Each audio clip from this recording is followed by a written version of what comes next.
Let's feed hungry children. Our goal is to feed 2 million meals to hungry children this year, and you can help us when you round up at Parker's Kitchen. We're going to match 25% of your donation. Live from Augusta, you're watching News 12 at 6 o'clock. Good evening, and thanks for spending part of your Friday night with us. I'm Meredith Anderson. We're kicking things off with a check-in of your weekend forecast. Mikkel, after snow and ice just a few weeks ago, we are now looking at a beautiful weekend for the start of February. That's right, Meredith, we are. It's crazy, the switch up, though, from temperatures in the 40s, lows in the 20s and teens, to above average temps in the 70s, and we're staying well above freezing the next 7 days for our mornings. We're looking at a radar here, a big picture. You can see a very wide scope for this system from the northeast all the way down through the southeast for today. A long line of showers and embedded thunderstorms, and for us right now, it looks mostly to be rain moving in, but you can see it already impacting northern and western parts of the CSRA. Let's take a closer look here. We're looking in at places like Washington and Wilkes County. We're looking at Tolliver County, Hancock County, Warren County, anywhere around the lake and a little bit further south towards that I-20 corridor west of Augusta. Pretty soggy right now, and you can see that movement basically from that north and west direction towards the south and east for today. So we'll see this gradually working in towards Augusta and our southern counties here later into this evening. So if you have any plans after sunset for tonight, especially in the central and southern parts of the region, it does look to be soggy for a couple of hours before things do dry out. Later tonight, likely after 10 p.m. for the central CSRA, and then closer to 12, if not after midnight for our southern counties. By Saturday morning, though, it's going to be a much improved forecast, and looking forward to a beautiful Saturday outlook. As far as looking at winds for today, we have seen max wind gusts up to 35 at Daniel Field Airport, 30 here in Augusta, and multiple spots with those wind gusts over 20 for today. We're looking at those winds picking up just a bit where we're seeing rainfall falling right now. So Washington gusting up to 20. You can see some of these just elevated contour values there where you see those colors of blue and yellow. And then ahead of that, we're still looking at sustained winds in between about 8 to 12 miles an hour. So noticeable wind outside currently. We have a late wind advisory, though, in effect through tomorrow morning. So these counties shaded in tan have the possibility of those gusts upwards of 30 to 35 for the remainder of tonight. But it looks to be more of an isolated threat for that, especially once that batch of rainfall does move past you. But we saw a lot of sunshine in our southern counties today. We're looking at mid-70s still there, 60s north of I-20. We'll talk about your weekend forecast and next week's outlook coming up. All right, thank you, Mikkel. Augusta's homeless population is growing. This month, more than 100 volunteers have been counting every person facing homelessness just to get a better idea of the crisis in our community. It's called a point-in-time count and directly affects how much federal funding our local nonprofits receive. Augusta's Homeless Task Force oversees this count, led by Naomi Stanton. Your Sydney Hood is now live in the newsroom. And Sydney, you spoke to Stanton, who worries that Hurricane Helene might have added to our homeless population. That's because after Hurricane Helene, so many were either dispersed or displaced. For the task force, it's not a question of if the hurricane impacts the count. It's more so how it'll impact the count. We drive on roads as means of transportation. For some, this is home. We are never going to eradicate homelessness. We are a city. But together, we don't know what we don't know, but uncovering those things so that we can figure out our strategic plan on how we help people remove barriers and create long-term fixes. We don't want to put a Band-Aid over things. If you're going to put all of the effort and the work into a point-in-time count so that we can identify barriers, we need to come up with solutions. While the faces of homelessness change by the years, the numbers do as well. We have not in Augusta experienced a natural disaster before, and so it would be, I think, ignorant to say, I wonder if this is going to impact us, because there's no doubt that it already has. So now it's a matter of turning words into action. There's no such thing as a perfect community, but we have the most perfect partners willing to work together. That is from the nonprofit side as well as community leaders that work for our government that really want to help people. And that perfect marriage is what it's going to take. Getting the numbers is just the start. We know because we've been doing this for years now. And so now it's time to take those things and actually see progress. The task force is looking at getting community care tickets because figuring out how to get people around town is still one of their biggest challenges right now. And if you'd like to get involved with the brainstorming possible solutions with the task force, they invite you to attend one of their meetings at the Kroc Center. We'll have those dates and times for you on our website, wrdw.com. All right, thanks for staying on top of this for us, Sydney. One of Augusta's most popular year-round attractions, the Riverwalk, is now named after the man who came up with the idea. Edward McIntyre was Augusta's first black mayor and a convicted felon. In 2023, Augusta commissioners went back and forth on whether to rename the Augusta Riverwalk after his vision before a passing 6-3 vote. McIntyre, who was first elected mayor in 1981, was later convicted of extortion in 1984. Though he maintained his innocence up until his passing in 2004. McIntyre's son says he is proud of his father's legacy. Father was a trailblazer, a visionary, and this is something that is his baby. You know, this is something that no one else can take credit for because this is something that came out of his head. During his 3 years as mayor, McIntyre is credited with not only the Riverwalk, but also transforming the riverfront into a vibrant and cherished community space. You can see this new sign for yourself along 15th Street. More South Carolina students are now able to apply for the Meeting Street Scholarship. Today, more than 100 Bamberg County students gathered to learn that they now qualify because the scholarship has extended to their county. Any high-achieving student with financial needs who meets the scholarship's requirements can receive up to $10,000 each year for college. Bamberg, Barnwell, and Allendale are just 2 of the 14 South Carolina counties now able to apply for this scholarship. On Your Sideline, sponsored by Chandler Law Firm. All right, friends, high school basketball is upon us, and we are right at tip-off over in one of our tougher regions on the South Carolina side, where Aiken is on the road against North Augusta. Girls are first guys next. That's where we find Joe Doran. The girls just tipped off, but really looking forward to boys hoops. Joe, you just talked to Coach Tony over at North Augusta, and he was pretty disappointed this week with their play against Gray Collegiate. They want to bounce back, though. Yeah, they sure do, Alyssa. Right now, we are in the middle of the girls' game. And if you join us at 5:30, you heard me say that Aiken was going to have to play this game flawlessly if they wanted to beat the girls' Yellow Jackets team. Right now, it's very early. The Yellow Jackets lead 4-0 in the first quarter. But yes, as you said, we do have a girls' game going on at 7:30 tonight. And actually, the Aiken team is arriving as we speak. The girls' game not going on, or it's going on right now, but as I said, boys game tips off at 7:30. The Yellow Jackets are 17-1 on the season. Their only loss coming on Tuesday night, as you said, Alyssa, to Gray Collegiate by 4 points. Now, it's not going to be an easy bounce-back game for the Yellow Jackets. Their game against Aiken earlier on January 7th was a scrap fight. They ended up winning that game by 10 points, but it wasn't very easy. Aiken hung around the whole game, and these teams are very Tipped off, but really looking forward to boys hoops. Joe, you just talked to Coach Tony over at North Augusta, and he was pretty disappointed this week with their play against Gray Collegiate. They want to bounce back, though. Yeah, they sure do, Alyssa. Right now, we are in the middle of the girls' game. If you join us at 5:30, you heard me say that Aiken was going to have to play this game flawlessly if they wanted to beat the girls' Yellow Jackets team. Right now, it's very early. The Yellow Jackets lead 4-0 in the first quarter. But yes, as you said, we do have a boys' game going on at 7:30 tonight. And actually, the Aiken team is arriving as we speak. The girls' game not going on, or it's going on right now, but as I said, boys' game tips off at 7:30. The Yellow Jackets are 17-1 on the season. Their only loss coming on Tuesday night, as you said, Alyssa, to Gray Collegiate by 4 points. Now, it's not going to be an easy bounce-back game for the Yellow Jackets. Their game against Aiken earlier on January 7th was a scrap fight. They ended up winning that game by 10 points, but it wasn't very easy. Aiken hung around the whole game, and these teams are very familiar with each other as well. Green Hornets senior Trayvon Walker, he's their leading scorer for Aiken. He's going to need to get active if they want to have a shot at taking down North Augusta tonight. Now, as we said, we're going to be here for the women's game, and we're going to be here for the men's game at 7:30 as well. But there's really more where all of this came from. Tune back in tonight on News 12 at 10 and 11 o'clock, where we're going to have all the high school basketball coverage from across the CSRA. Alyssa? All right, Joe, looking forward to it. Evans and Lakeside also meeting on the hardwood tonight.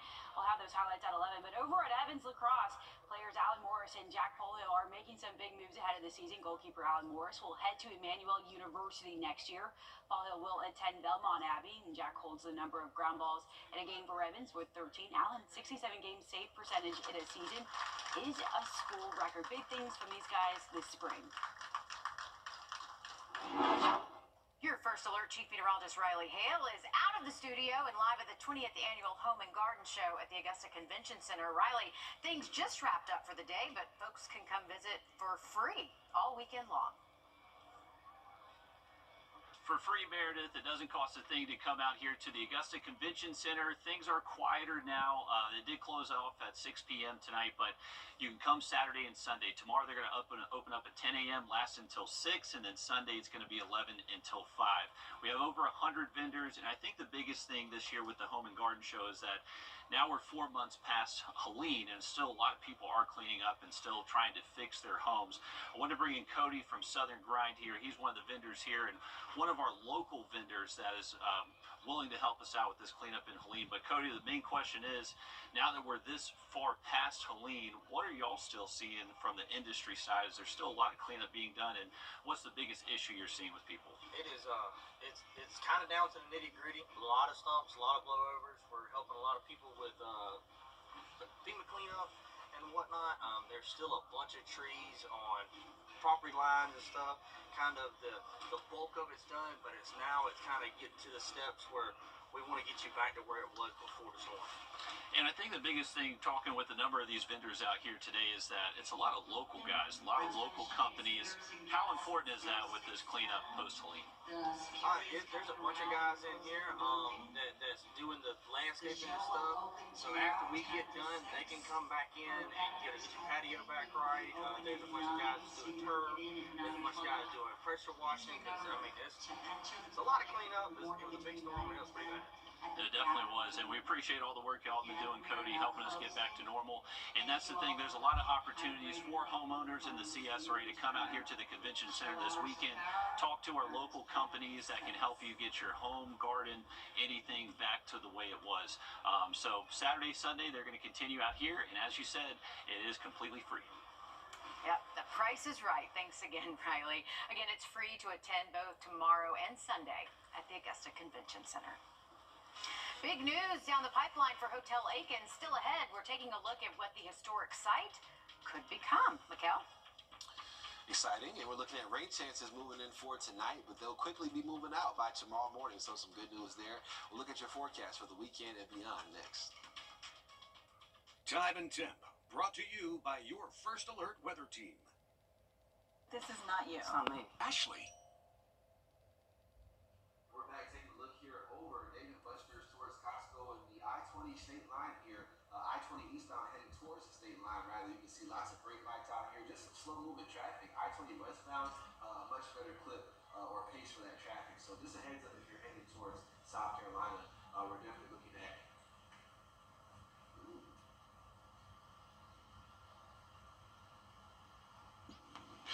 And I believe we're back. Not sure for how long. There we go. We can hear you, Mikkel. Yeah, my batteries though. I don't know if I'm gonna be able to make it through this with these batteries, but we'll try. We're looking at temperatures in the 70s right now, and also just looking at, again, I was pointing at traffic as you're heading towards the state. All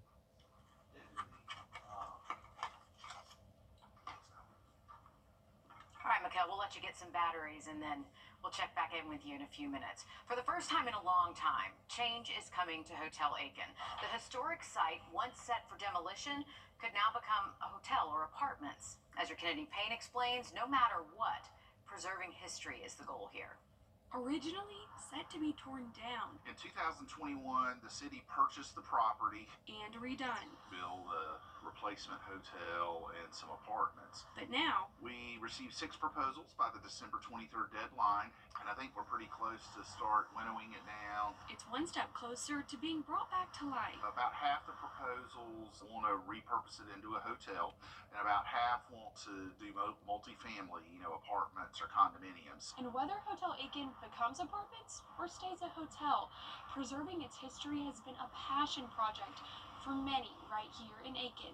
There wasn't a good understanding 3 years ago of the condition of the hotel and of its historic significance, and I think we've turned it around. It's been a part of Aiken for more than a century. It anchors one end of our main street downtown, but it also witnessed so much history in Aiken. Holding very special memories. One of the suffragettes parades ended at the hotel, and then they had their banquet here at the hotel.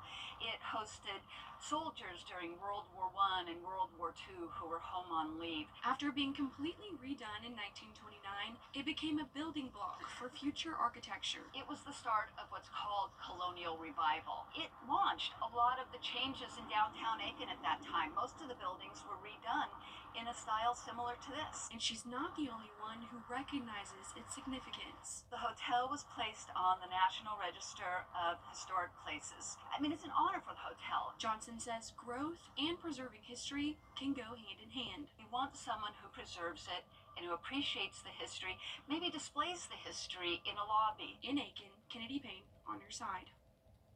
And that's not the only growth happening in Aiken. A $20 million mixed-use office building just broke ground this week, and bids are now open for the Powder House connector with the goal of eventually reducing traffic on Whiskey Road. Also, the development of hundreds of homes and commercial properties is underway in Aiken. Okay, Mikkel got some new batteries. He is recharged and ready to go. Let's try this again, Meredith. Technical difficulties, but we're back with some fresh batteries and looking towards this traffic, which is what I was trying to tell you on I-20 eastbound heading towards the state line. Lots of brake lights and slow-moving traffic, and on the westbound side, they're just moving at a better pace. So heads up if you're heading towards South Carolina from Georgia there. 71 degrees right now, south-southwest winds that'll SRA. So you can see here just some of that light to moderate rainfall and even some heavier rainfall where you saw those reds, but we're noticing that heavy rainfall starting to break apart, become less in coverage, so some good trends there, and we'll continue to see this rainfall moving from north to west and then to south and east. So our southern counties right now still totally dry, but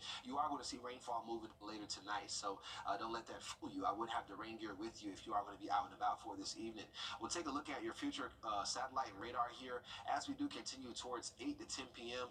Our central and southern counties is still being impacted by rainfall. Northern counties, it should be a lot drier by about 8 p.m. And as we continue towards midnight, all of us start to clear out heading into our Saturday. A very nice forecast ahead through Saturday. Sunday, though, we could bring back some clouds and possibly some cooler temperatures before we do warm it right back up for our Monday into next week into the 70s. As far as looking at wind gusts for the remainder of tonight, could see those over 20 at times, so still a little bit of wind to get through for this evening. And we do have a late wind advisory still in effect through 1 a.m. tomorrow for all the counties here shaded in tan. As far as looking at current temperatures, we're in the 50s where the rain is falling right now, so check that out. 56 in Washington, 59 up there at the lake, but still 70s in the southern CSRA. They saw the most sunshine for today, and at one point, Milton was at 79. They're at 74 right now. As far as looking at your Saturday outlook, a beautiful one for tomorrow. So we do get rid of that rainfall very quickly for tonight, and then we continue a very nice forecast into next week, looking at upper 70s by Tuesday, Meredith. Hey, I'll take it. Thanks for that, Mikkel. South Carolina is spending more than other states to boost your health, but experts say it is not paying off. After the break, how lawmakers plan to change that. First Alert Radar, powered by Jim Hudson Automotive Group. South Carolina's healthcare delivery system has been found to be the most fractured of any state in the nation. It means taxpayer dollars spent to improve people's health are not paying off, with South Carolinians among some of the unhealthiest Americans. Your Shade House reporter Mary Green explains what lawmakers and the governor want to do to fix it. Last year, a push to merge several state health agencies into one fell apart in the final moments of the legislative session, just short of reaching the governor's desk. Now, lawmakers are trying to revive this proposal this year here at the State House, but with some key changes. We must fix this. The day after Governor Henry McMaster made that entreaty during his State of the State address about South Carolina's fractured healthcare delivery system, senators held their first hearing of the year on a bill to address that issue. It would combine 3 state agencies, the existing departments of mental health, disabilities and special needs, and alcohol and other drug abuse services, and merge them into a new Department of Behavioral Health and Developmental Disabilities. Individuals with mental health problems, addiction problems, and disability disorders, they overlap, and in many instances instances, they're shuttled from one agency to another, and the result is they're not getting the care that they deserve in a timely way. We are failing that particular population. The leaders of 2 of those existing agencies are accountable to unelected boards. But supporters believe merging the departments into a new cabinet agency accountable to and able to be fired by the governor will make them more responsive to South Carolinians' needs. If you want accountability and you don't want to have bureaucratic control and you don't want to have mission creep, put them under the authority of the chief executive who's in charge of that executive branch. Last year, this push was met with criticism from some lawmakers who claimed it would create a position akin to a health czar. Those critiques haven't gone away. Another attempt at creating an unelected health czar. But supporters of this legislation say that claim is not true. I think a lot of you guys have a lot more confidence in our Machiavellian ability to do conspiracy than we do, because if you haven't noticed, government's not nearly as good at creating conspiracies as you think it is. Well, and this bill just had its first hearing this week in a Senate subcommittee, so it still is several steps away from reaching the governor. Reporting from the State House, I'm Mary Green. We are happy to end the month off giving Prepare for Babies another $50. The forecast was 77. We hit 75 for today. That brings our total for the month to $800 for Prepare for Babies. So the 3-degree guarantee lives on, and we are going to continue that for next month. So stay tuned for that. We have one more update on your forecast coming up.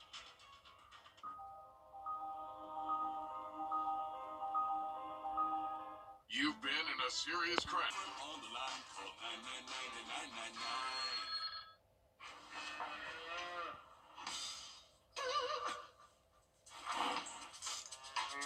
Sick beats, Mrs. H. Thanks, Marvin.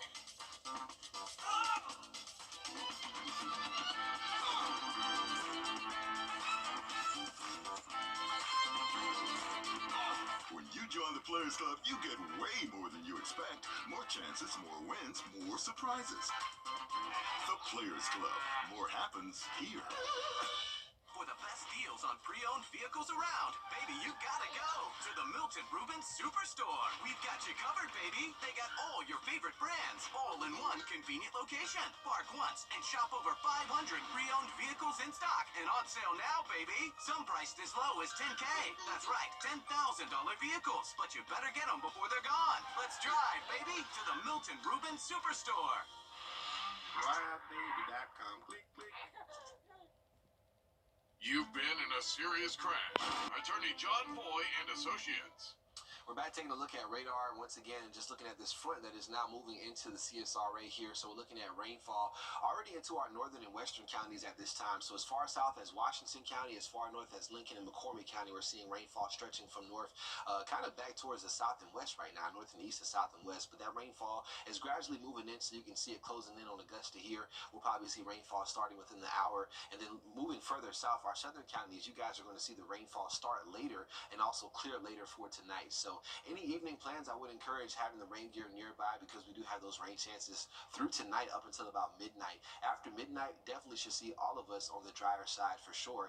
And still a little bit of wind out there for tonight, a late wind advisory through 1 a.m. tomorrow. So just be aware of that as you're out and about for this evening. But a beautiful forecast, a 180 by tomorrow. Looking at sunshine making a return, temperatures in the upper 60s. Next week we have lots of 70s to get through, maybe a straight shower by Wednesday to close out the week.